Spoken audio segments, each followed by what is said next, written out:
deer can be seen in most areas of the park. In spring and summer, they appear at the higher elevations. They are vegetarians, grazing meadows and feeding on small trees and shrubs.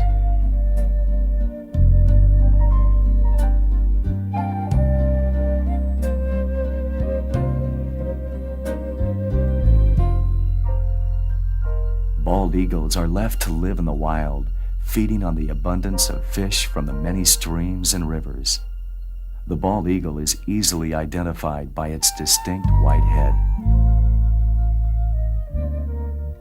Douglas squirrels make their presence known, chattering loudly. Their voices echo throughout the forest.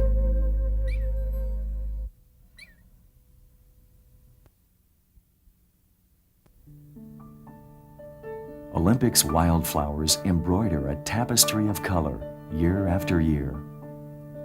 From the mist of the sandy beaches and the rainforest floor, up hillsides and meadows, to the mountains of high. With the stroke of a brush, a painting is revealed.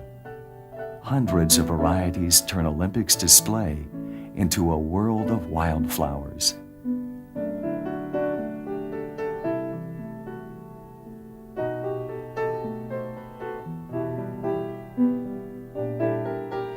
Golden accents complement the sea, catching the wind and warm ocean breeze.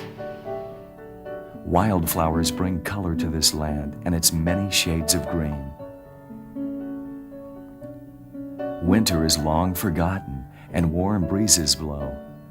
The soft aroma of wildflowers mix with the fresh mountain air.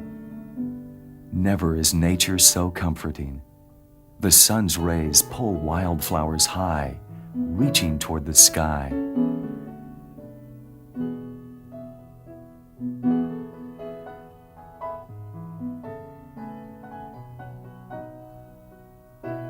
Meadows are filled with lupines of many colors, pleasing pastels and vibrant blues, painting the foreground of the majestic mountain scenes. Indian paintbrush mixed with monkey flowers, Indian thistle, and more.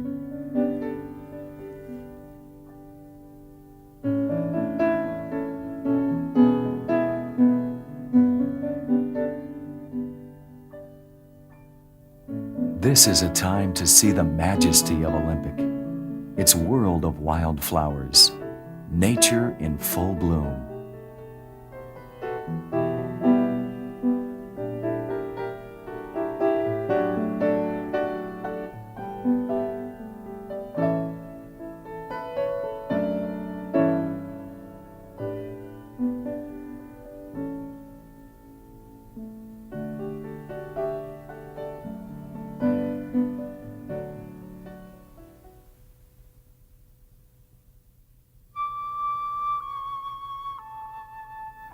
Native American Indians have lived in this area beginning some 12,000 years ago.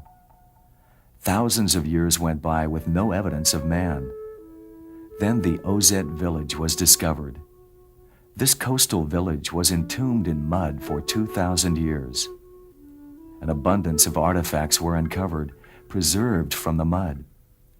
These Indians lived a prosperous life from the many natural resources of the Pacific coast. They built ocean-going canoes and used them to hunt whale and sea lions. They would catch salmon in the rivers and hunt for elk and deer. They were wood carvers, making tools and other necessities. And cedar bark was used to make clothing and needed garments. Along with other materials, cedar was weaved into baskets. And dog wool was spun and loomed into blankets. The traditions of these industrious Indians are kept alive today by the Macaw Indians.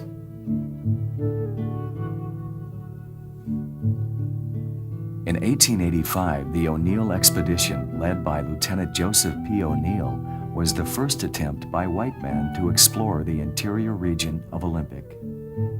The six-man expedition systematically forged a trail that later became the first road up to Hurricane Ridge. In the winter of 1889, the press expedition began a 5-month-long journey of exploration. Led by James H. Christie and Captain Charles Barnes, the press expedition carved a trail across the Olympic Mountains.